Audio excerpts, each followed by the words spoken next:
Hello and welcome to anyone and everyone who's decided to watch this video, and more Blokees! Yes, I am talking about Blokees once again. I am continuing my Blokees journey, but this time, none of those movie Transformers. It's time to look at their G1 versions, and these are technically the original Chinese versions, as you can see by the lack of English language on the box, but I mean, they're the same types of toys inside, so whatever. It's the first wave of the Galaxy class, so they're a little bit more basic than the movie stuff, and there's 9 of them in a wave. So, obviously I got the whole big box here, so I could get all the characters. And inside this big box, woo, is those guys who are inside these little boxes that got Optimus on one side, the characters on one side. There's a Chase Metallic Optimus for that secret 10th figure. There's a little 1-to-1 holographic dial of Optimus, and then there's Megatron, and somewhere in here there's Grimlock, not Bumblebee, and Starscream to foreshadow Wave 2, but I mean, at the time of this recording, they're about to release Wave 6, so we already know about Wave 2. It's nothing special. Now, let's start talking about these little guys themselves, and we will start with these two right here as we adjust the camera to get a better look at them. Ratchet and Ironhide. They're G1 versions, and of course, because of that, they are the same mold. In fact, there's a lot of same mold going on in this particular wave. And we'll look at Ratchet first, because he's the one I opened first. And he's the only one I've got on a stand, but they do all come with stands. They are the same types as these Ultraman Blokees I purchased came with, but you know, the Ultraman ones are translucent, probably because this was a shining wave, whereas this is a galaxy wave, so it's just regular gray. And because it's the Chinese version, the logo is in Chinese, or whatever specific Chinese language, and now the blast effect has come off the gun. Yep. I do like the look of this little laser effect. It's pretty fun. It's got a nice feel to it. It doesn't really feel like, oops, popping off stuff. It doesn't really feel like the kind of effect you would see in like Transformers animation, maybe in a Transformers comic though, but it's got like that nice retro sci-fi feel, so you can have your characters just shooting up stuff. And yeah, I do wish Ratchet, being a medic, came with some medical equipment, but no, just a blast effect and a gun to put said blast effect on. And getting a good look at him, he is Ratchet. He is that nice bright white that G1 Ratchet is. He's got a fun little heartbeat monitor on his window, which is a nice little detail that could have just been plain blue, but they decided to have a little fun with it. And then the most shocking thing about this figure, he has the red cross on him, which isn't allowed. Like, it's technically not legal to be putting the red cross on stuff that isn't medical equipment. And I don't know if, like, those red dots are somehow enough to make this legally viable, but somehow they got away with it. You know, he's just a little old Ratchet. He's got his yellow headlights. He's got black lining on his red belly and waist. And, you know, I like Ratchet. He's a fun enough character. Animated really allowed me to fall in love with him, and I've always thought Ratchet is a good-looking design. So I am really happy to have a Ratchet, and it was really cool to see him be the one I got first. Now, for Repaint Brother Ironhide. Ironhide, I'm not as into, at least the G1 version. But, again, I really, really like this Ironhide. This one, at least. Because, I mean, it's just that great Ratchet figure I got, but in Ironhide colors. And there's a good balance between the red and the gray. He's got the little diamond on him, on his little metal diaper. And just like Ratchet had the heartbeat, he's got a little crack on his windshield, and that's a nice little detail to give him some personality, and he has the same gun and the same blast effect. It's Ironhide, and I believe the two of them do have the same face as well, because the face and the helmet are like separate pieces on these figures when you build them. So yeah, so there are our van bots, our van Autobot guys, the medic and the soldier. Very samey, but very nice. Very nice. Now, speaking of two other recolors, we gotta get to our Seekers here, Skywarp and Thundercracker, and how these guys are kind of off color-wise, especially Skywarp. Because, like, look at his purples, because, like, this on the plastic for his arms and his legs, like, that is not purple. Like, I guess it's like a very light periwinkle-ish purple color.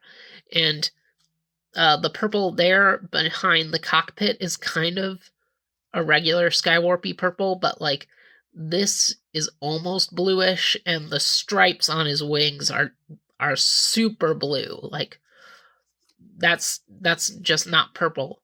It's just not. It's very weird. And also, if you're noticing, he's missing a lot of the gray.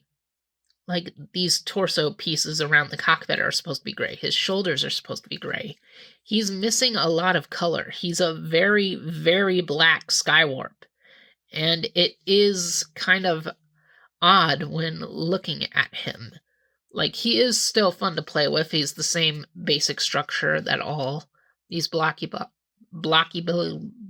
bots have. Like, they're all just fun little posable cute toy guys. Like, definitely none of them are bad. It's just Skywarp is like one of the most bizarre to me, just because I don't get why his colors are so off. And also should point out the null rays are on ball joints. I was hoping they would be just pegs like the other guns, so they could go into these portholes on the sides of their arms, because I kind of prefer my Seekers having their guns on those instead of on the shoulders. And I guess I should have brought that up. Bring Ratchet in again. You can, if you want, pull out the guns and put them on the sides of their arms so they can shoot from here if you want.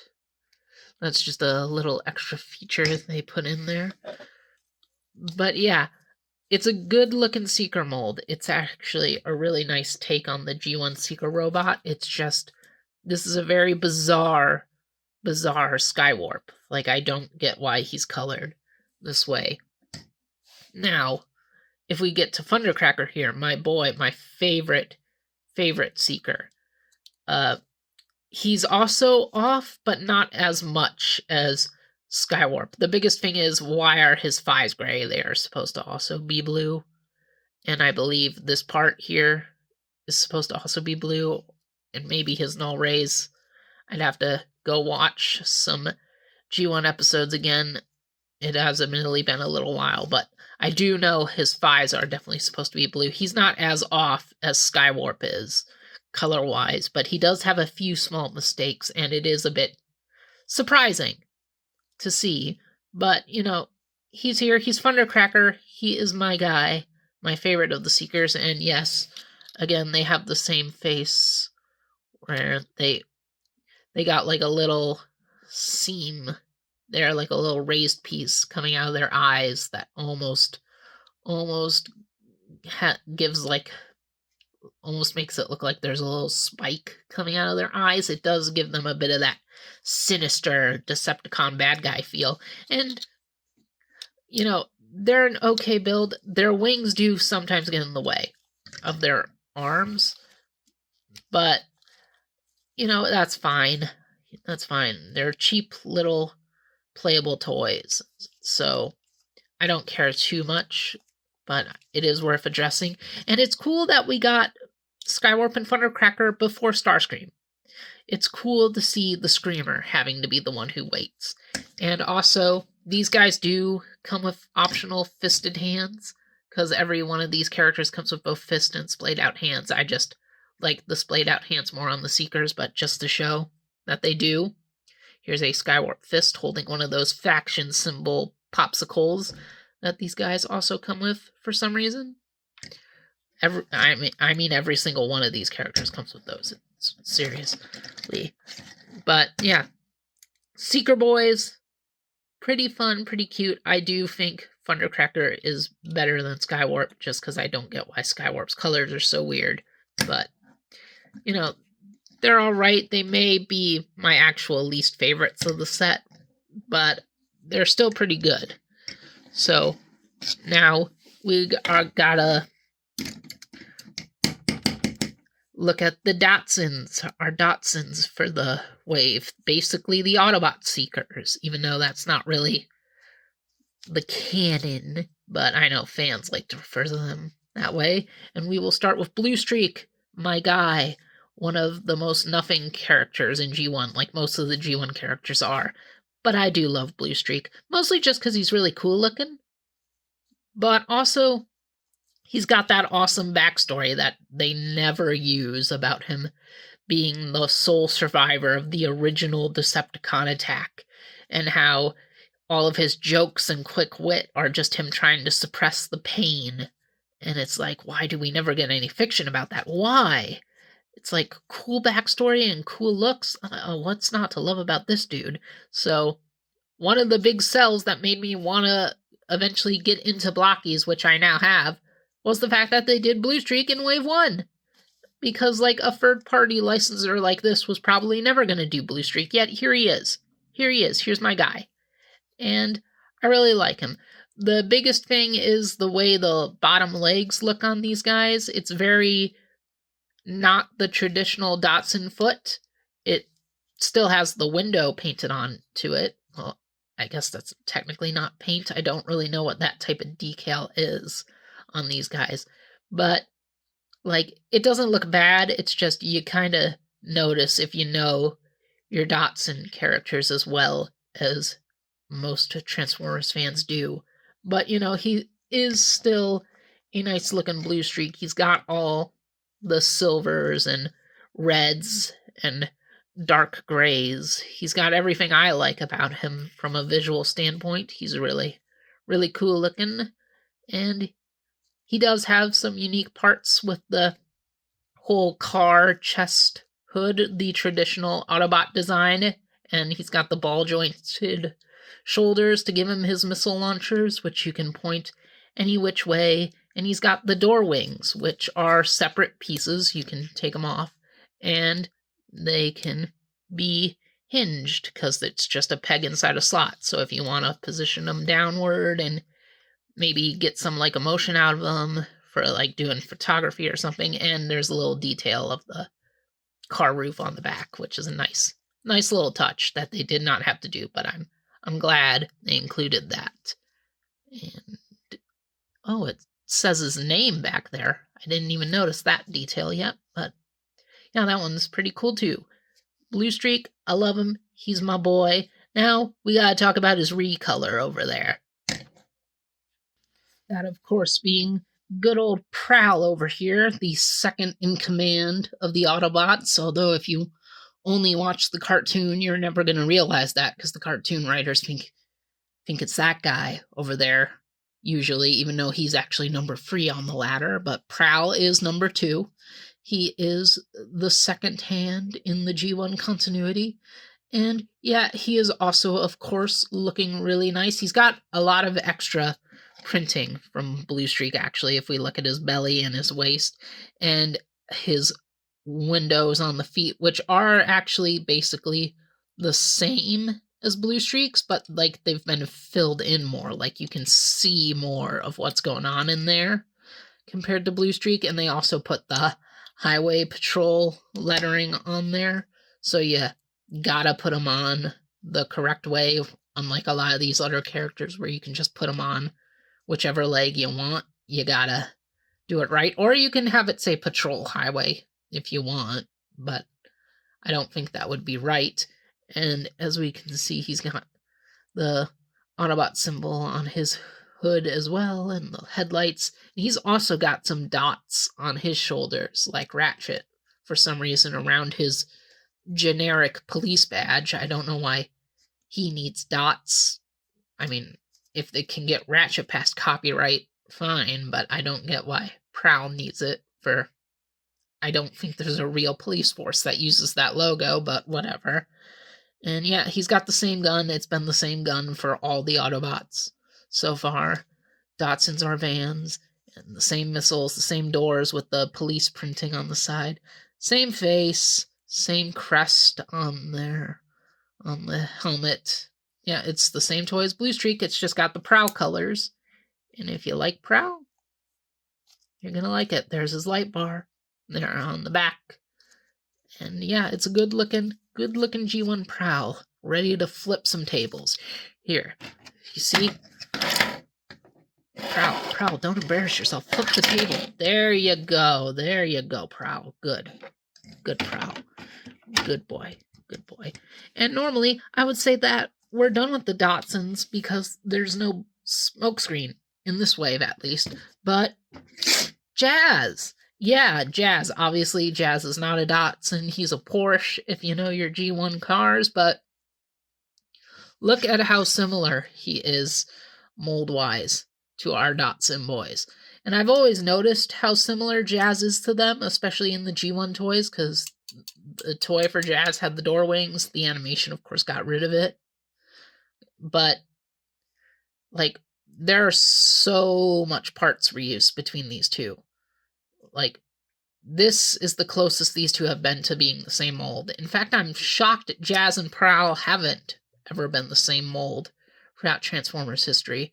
But the only real differences here are the wheels on the legs. This is a unique mold for the legs to give him these wheels, and the side fenders. Here, there's a little ball joint down here, and there's a clip in there that holds these in place.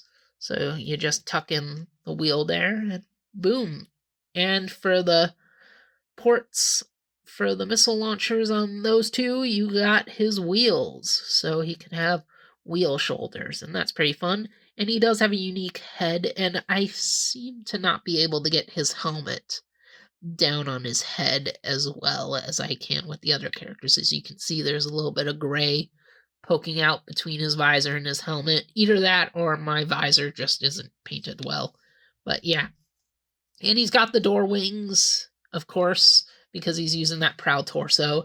And if you're like me and you don't like your Jazz with door wings, I actually think he looks better without them. You can take them off, of course. But I don't want these just sitting around in a box, and also they're actually printed so nicely with all that detail. I mean, it's just a stripe and a little legally safe logo, but they just look so good that I actually don't mind giving this version of Jazz his door wings, his little Datsun boy / live action Bumblebee door wings. But yeah, I do think it's a nice take on Jazz. And, well, we've now looked over all the mold sharing guys. There's two more in the back, two very iconic characters that are unique molds all to themselves, at least for this wave, sitting back there. And I think we've got to take a look at them, shall we? So we'll start off with good old Emperor of Destruction here, Megatron, and he too comes with the blast effect thing that Ironhide and Ratchet came with, so we'll just take that out, put that over to the side. And yes, Megatron. I keep wanting to consider him my favorite of the first wave, but I'm just not 100% sure if that's true or not. But I really, really do like their take on him. As you can see, he also has his lollipop, popsicle, whatever, of the faction logos. It is the same color as his joints, that bloody red, because it's on the same sprue as his joints. So you can have him take that and be like, raspberry delight, so delicious. Or you can just take that out, put that off to the side somewhere, and just look at him. He looks so nice. I love the bloody red joints there inside his body. That's like one of the best details of the G1 Megatron design is the integrated red. And I would love to see Blokees do like a Megaplex version. Is Megaplex his name? Yeah, that's it. Megatron's clone, Megaplex, that would have the blue in there instead, because that's like that random G1 version of Megaplex Takara did one time. I don't think we'll ever actually get a Megaplex, but it would be cool if we did. And the details on him are just really good too, with the custom shoulder pieces to give him those little trigger shoulders here. He's got the buffer chest, and the legs are about the same as other figures in the line. I mean, it's technically a unique sculpt here on the front for Megatron, actually. I don't know what I'm talking about. And he's got his big old fusion cannon. It's for some reason got, like, squared off parts on it, like on the sides. I don't know what that's all about. But, you know, it's still a good-looking take on the cannon. You can have him holding it up, blasting people away. And then he's got his backpack for his gun barrel, and this is probably the biggest thing that turns me off from this figure, is for some reason the barrel is in two pieces, and it's really easy for this one to come off. I mean, it's not extremely easy. It hasn't come off too much in playing around with these guys, but it's just so noticeable that it's separate, and it's clearly not lining up right. I just don't get what's going on there, and that really upsets me. And you can just take the whole thing off if you don't want him to have it at all. I mean, it's G1 Megatron, so I don't know why you wouldn't want him to have the gun barrel. Like, if this was another continuities Megatron where he looks kind of G1-ish, but he turns into a tank, so he doesn't have the two barrels, I would get that. But this is G1 Megatron, so he's got to have that barrel. I like the look of the barrel on his back anyway, so yeah, pretty neat. And we'll just zoom in on that big old bucket head and look at that smirking face. This is the Megatron who's like ready to do something crazy. This is the Megatron who's like, I've just got the perfect idea to get the Decepticons money. Let's open up a restaurant with really bad food that's really overpriced, but everyone will buy it anyway because humans don't respect their stomachs. Megatron, that's just evil. That's just evil, and it'll work. It'll work. What are you gonna call the place? We'll call it McDonald's. Yes, that is a surefire plan for Decepticon victory. Yes, and he does come with one more accessory. Along with having splayed out hands like everyone does, he comes with an extra pointing finger hand that you can put in the place and have him commanding his Decepticons to charge. And yeah, that's a thing he can do. He can point at stuff. He can be like, look, I see something in the sky. Is it a bird? Is it a plane? Is it Superman? Oh no, it's just Starscream. Let me shoot him down.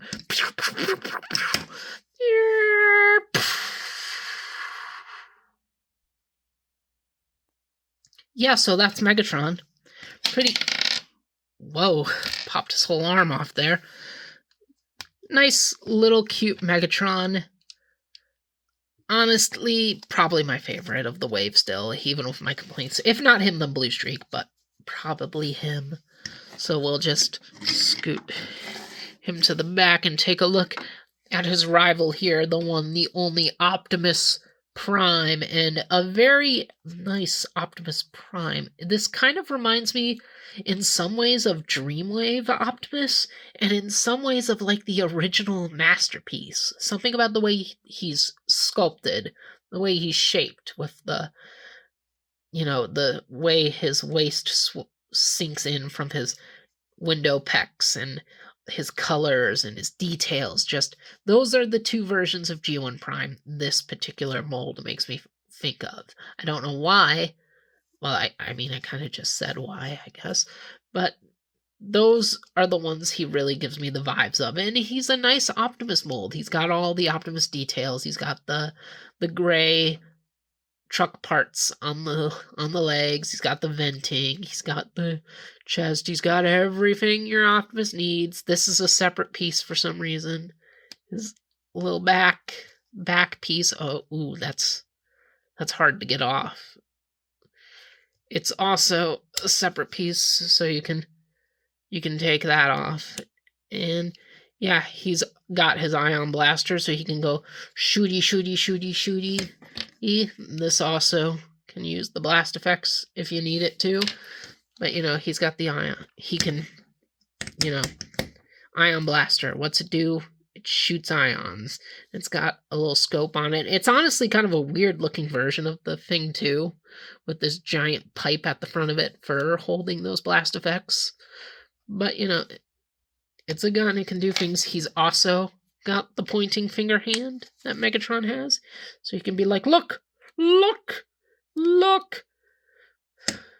What are we looking at, Prime? I don't know. I can't come up with a punchline. Geez, Prime, you're bad at comedy. Shut up, Blue Streak. I'm the best. Yeah, sure, whatever.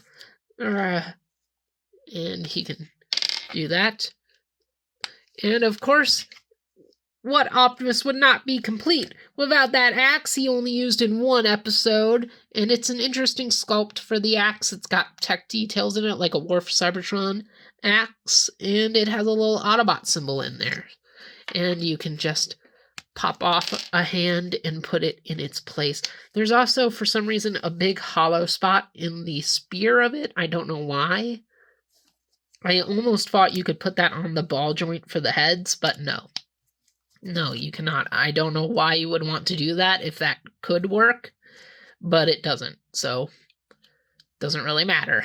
But yeah, and he can, oops, I keep pulling them apart at the waist. That does happen a lot when just fiddling with these guys. He can go blammy, blammy, slashy, slashy, blammy, blammy, and charge in the fight. He's like, Autobots, we must... tongue-tied today. Autobots, it's Decepticons, destroy them all! That's Optimus right there. He's just a crazy man. He's a crazy fool. That's how we all know Optimus Prime to act, right? Yeah. And I guess if all the photos I see online are anything to be said, you can't buy the first wave of Blokees and not do this.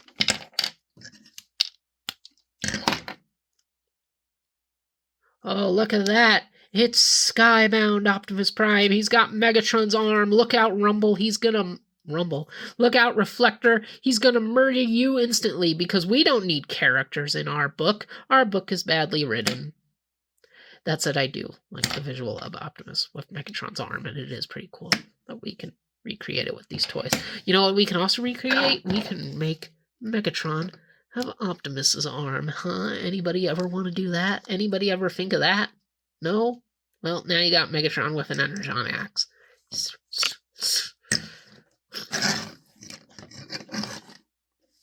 Yeah. And lastly, we should just do a little comparison between our Galaxy version, which I guess we're just going to keep the Megatron arm on, with a classic class figure, just grabbed Nemesis Prime. In here you can see a little bit bigger, about half an inch, maybe 2/3 of an inch bigger than the Galaxy version. Definitely more detailed, definitely more pieces, like 2 to 3 times the amount of pieces here on this guy. And of course the LEDs, because these are just regular Galaxy versions. No LEDs in these ones, but, you know, as nice as the LEDs are, don't need them, really. Just need my cute little toy robots. My cute little cheap toy robots, which admittedly, these guys are pretty cheap, too, and technically cheaper than these guys, since I bought a full case, but you know what I mean. Get out of here, Nemesis. And yeah, that's it. This is my look over, talking about my Wave 1 of the Transformers Blokees Galaxy class. And I am not going to be able to arrange these guys in a satisfying way where you will be able to see all of them for the final shot of the video. Or will I? Will I move your arm down, Megatron? Yay.